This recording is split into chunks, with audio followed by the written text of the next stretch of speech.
Okay, this is a shared studio. Um, I work mainly from home producing the originals, but this is the sort of area where we go through the process of lost wax casting. Okay. Yeah, this is a grunted buckle I did for Conrad. So I'll open it up here. This is silicon rubber.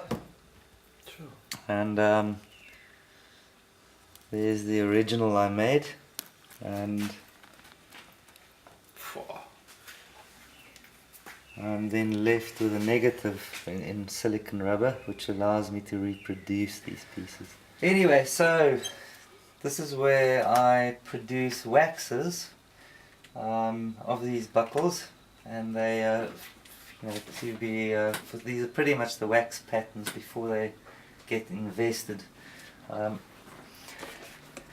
there, so in a rubber mold, I've now actually produced a couple of examples here. Let me just find one here that's suitable. So I'll cast the wax into my mold. There's the hollow mold. I can actually do a little demo. Let's see if this works. So there's a GT, and we'll cast a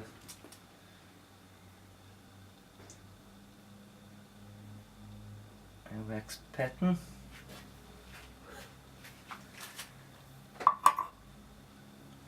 Right, I'll leave that to set. We'll then pop out the wax, and you'll have that motif there in wax. But this thing needs a little bit of work, where I've got to put on fittings, and I've done a little bit of prep work here. But I'll use plastic tubing, and I'll cut little pieces, and that's where the moving parts will be attached to. Here's one that's a bit more advanced. It's got the little nib for the belt fastener. And what have we got in here? There's a tuner. Eventually I'll put little casting channels on here. Let me show you what I've got here.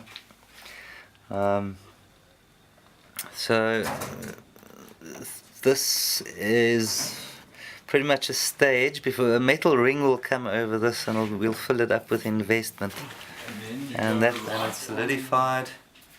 Eventually you'll pull out this whole ring, and investment will then be put in the kiln at about probably 800 degrees, and the wax will all burn out, which will give you a negative to be able to cast your metal into.